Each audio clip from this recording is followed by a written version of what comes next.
Today, we're going to jump into a bit of a first look at Zoho ERP, which is rolling out for the India market now, with Europe and the US soon to follow. So this is going to be Zoho's first foray into a full ERP platform. It's going to be a little bit different than something like Zoho One, which is a bunch of applications that cover most of your ERP needs tied together.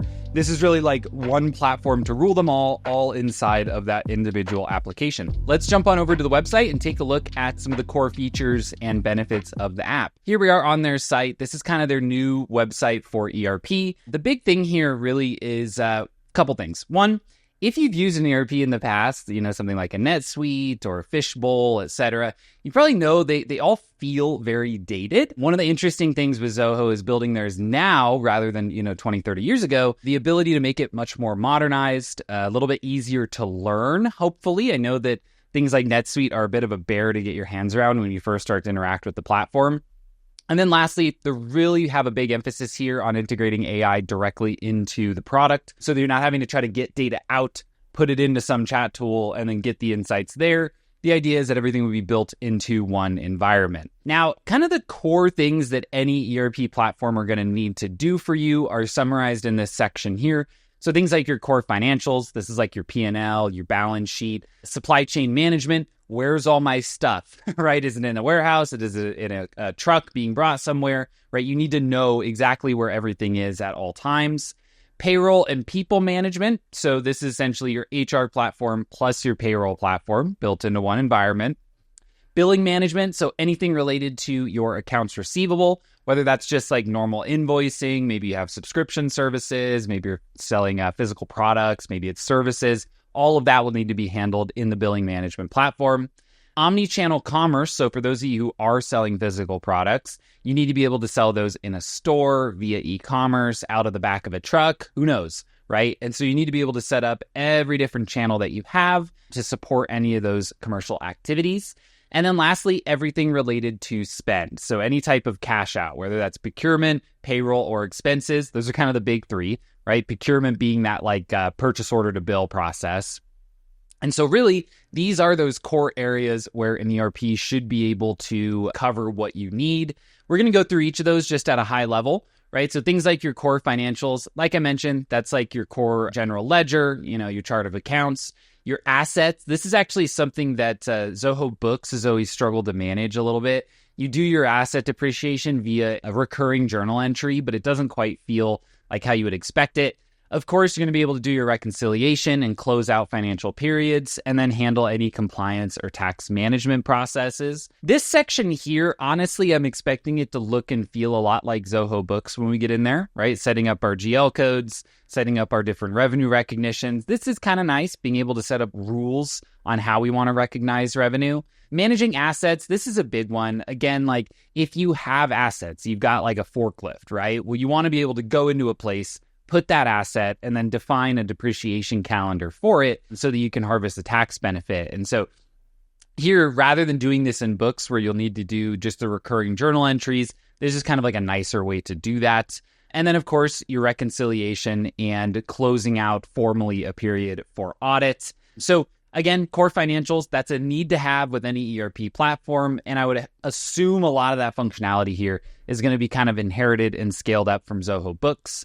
Now, procurement and supply chain management, that's really two big ones. Supply chain is generally the differentiator. If someone talks to me and they start to ask something like, hey, is Zoho Books going to be good enough? Or do I need to go get an ERP platform and integrate it with Zoho?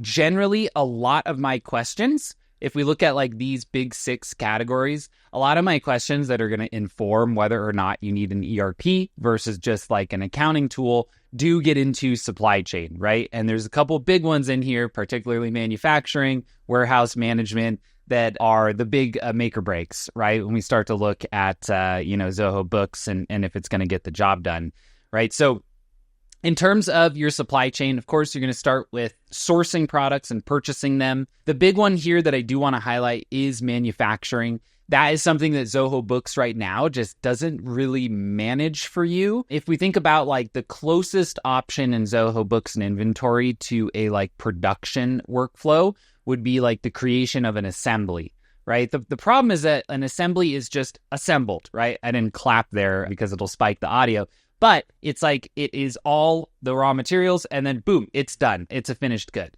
But as we know, when we're actually producing a product in a manufacturing sense, it doesn't get done like that. It might take 2 or 3 days. There might be 3 or 4 steps, right? So being able to actually track, 1, my labor costs through production, and 2, the asset value sitting in my WIP, aka work in progress. Those are things, big differentiators that ERPs are going to do for you, where platforms like Zoho Books or QuickBooks just aren't really made to handle that process. And so reality is, if you're just buying from vendors and then selling with a, retail markup, you don't need a production workflow. But if you're making things, it can be really important and valuable to have that. And it makes sure that you're allocating your costs and again, your WIP appropriately. Inventory management, again, that's totally fine. We have that covered in a lot of apps, but of course you're going to need it here. And then detailed breakdowns of costs. Again, this is a nice one because you're getting more info, right? So specific freight costs, specific production costs, these are things that are super important, right? And are not always perfectly tracked in just a baseline accounting tool. Customer and vendor portal, always a nice thing to have. And then the ability to fulfill and actually deliver orders, right? So warehouse management, again, not something that Zoho Books is terrible at, but as you know, it's really not something that affects the workflow. It's just like a place that you can allocate stock. Here, you can actually set different priorities to those warehouses. You'll be able to integrate all your channels. Nothing too new there. Big one that I'm interested to see is kind of the omni-channel. One thing I've been thinking about with the Zoho Finance Suite is you basically have like books and inventory, and those will integrate to things like Shopify, Amazon, etc.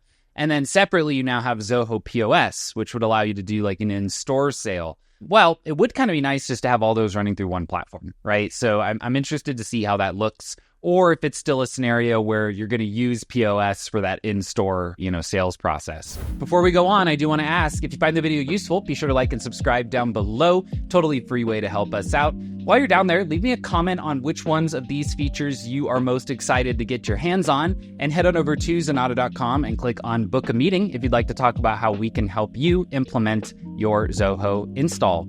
With that, let's get right back to the video. One thing that's big here, and we'll talk about it a bit in the back end, is you still are going to have that like Zoho workflow and Deluge implementation ability here. So again, if you've worked in a platform like NetSuite or a lot of those other big ERPs, setting up like basic automations to do things in those platforms are very annoying and very arduous. So again, we will circle back on that to talk about it a little bit more. But of course, biased as a Zoho nerd, it is one of my favorite things about the platform. Other interesting things, the ability to do deeper dive reporting. One of the things that's always been a bit of a weak point inside of books and inventory is the reporting suite. You're almost always going to have to go over to analytics to satisfy that requirement. It'll be interesting to see how much of that can just be done natively inside of the ERP platform. The rest of these I'm going to go through just a little bit quicker, as you're probably pretty familiar with these, and most of these are things that are going to be probably pretty similar to how they work inside of Books or Expense or other platforms right now, just kind of brought into more of a one-stop shop for this. So of course, you're going to be able to set up products, do your billing, do your invoicing, manage the whole life cycle, right? So it is going to be looking like this is going to handle some subscriptions and recurring billing as well. Of course, integrate your payment collection platform so that you can get paid through this, just like you can in the Books platform right now. And then, of course, a little bit lower down here, ability to really like manage things on the billing side. So like you don't want everybody to just be able to go in and make these changes. ERPs are going to allow you to set up very detailed permission structures for any of your different employees to maybe have some access to adjust products, but not everything. Underneath the spend management, this is like, of course, kind of the opposite of the billing. Spend really breaks down into 3 main categories. Procurement, meaning like purchase order bill. Expenses, which could be anything from travel to a new employee stipend where they get to buy some stuff, whatever that may look like for you. And then, of course, payroll processing. So, as you'd expect, this is going to store all your vendors and the products that you buy from them. It's going to allow you to essentially create those purchase orders. One thing that is interesting here that I'm seeing is that they have a purchase request process. This is kind of something that is a bit missing inside of Zoho Books, because really you might have, let's say, a team, right? A team is going to go to a trade show and they want to buy a new banner. Well, it wouldn't really be appropriate for them to make a purchase order, right? Because that implies that we're going to purchase it. Really, they should make a purchase request, which would get approved by someone and then hand it off to the purchasing team to actually buy that new banner. So interested to see how that's going to work, but I think that's an important step that is missing in the platform now. Once it's approved, being able to manage the purchase order, do your receive, do your billing against that as you would expect. This is also going to bring in the entire expense management suite. So look at Zoho Expense. I would assume this is going to be very similar to that.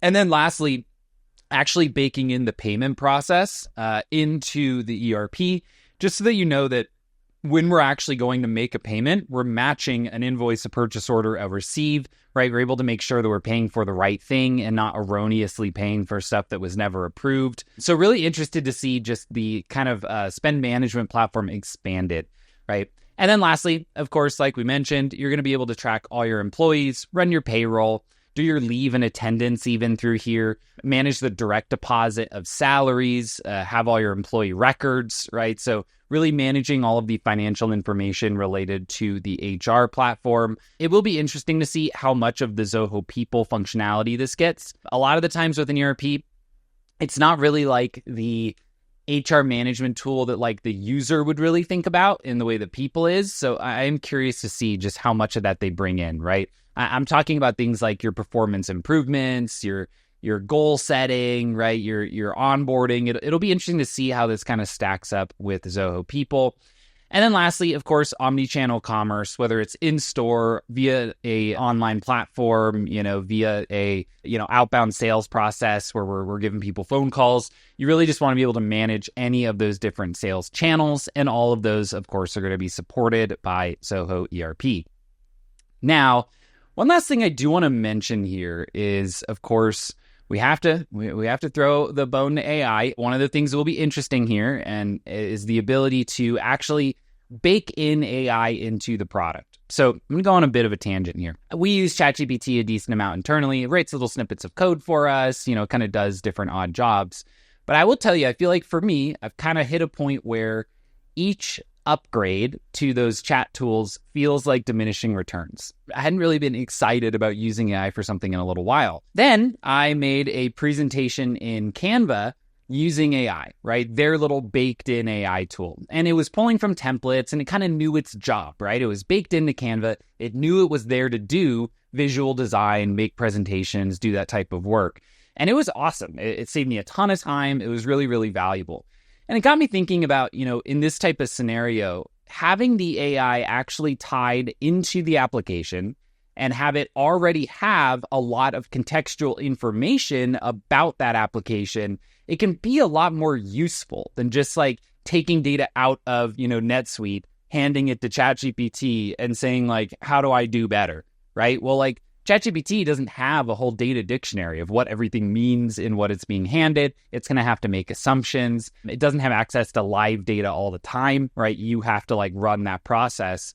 And so the ability to actually have an AI tool baked directly in from the ground floor into the ERP, I'm really interested in how this will work because I think it actually might be a lot more valuable than the current flow that a lot of people are doing, which is like taking data out, then having an AI do your analysis of it. And so I think it's going to help in a few different ways. One, the ability to just automate processes. So like create quotes, remind me for follow-ups. And then really on the high level, right, the reporting, the analysis, the overviews, things like package optimization, right? If you're going to be doing things to ship out, these are all things that AI can definitely help with. And having them baked directly into the platform such that they already have the contextual knowledge of like what its job is, I think is going to make it a lot more useful. Then last but not least, one of the things that I think will be very cool inside of Zoho ERP is that you still have all of that kind of Zoho customization, configuration, and automation ability that you have in the other applications. And that's things like custom modules, custom fields, custom buttons, baking in specific widgets, doing your custom views, right? Kind of all of this like usability stuff that we kind of get spoiled with in things like Zoho CRM, you're going to have that ability in ERP. So like, let's say that as part of your process for certain type of products, you offer warranties, right? Well, like you would want warranty data in your ERP. So just go ahead, add a custom module, and then you've got that, right? Same thing here when it comes to automation. So we have that workflow plus Deluge combo that we all love. So the ability to automate process steps and do integrations just baked directly into the platform using Deluge. Your ability to run your scheduled processes, right? So if you have a daily routine, write a piece of code and it will do that for you. Be able to create blueprints, right? So actually managing your process steps at a really granular level inside of ERP. I will tell you, go take a tour of something like NetSuite. You'll oftentimes see very messy processes. So interested to see the blueprinting ability, monitoring and event tracking. And then, of course, you're going to have your REST API and the ability to connect to external platforms using Deluge. Really, really nice. Of course, as always, Zoho's data security is great. It's top-notch. It's something that they've always spent a lot of time and effort on. But I just wanted to mention that because really one of the big things here that I see as, maybe a win for Zoho ERP is just that it's a more modern platform, right? Like you run into a lot of pain and suffering when you implement and or integrate some of those older ERP platforms into more modern tools. So I'm really excited to be able to maybe build something out here and just get all of the proper REST API, Deluge, workflow automation tools that you've really become accustomed to inside of your ERP platform. With that, I think ready to wrap up here for today. I'm really excited to get my hands on this one. I promise the second that it rolls out for the US, I'm going to get a demo account. We'll be doing a hands-on kind of walkthrough of the application. That video might be very long if we go through everything that this is going to do for you. So keep an eye out for that. Let me know in the comments down below if this is something that you're excited for or looking forward to. And once you get a chance to play with it, let me know what you think. While you're down there, make sure to like and subscribe to the channel if you find videos like this useful. And as always, head on over to Zanata.com and click on Book a Meeting if you'd like to talk about how we can help with your Zoho implementation. Thanks again for watching, and I will see you next time.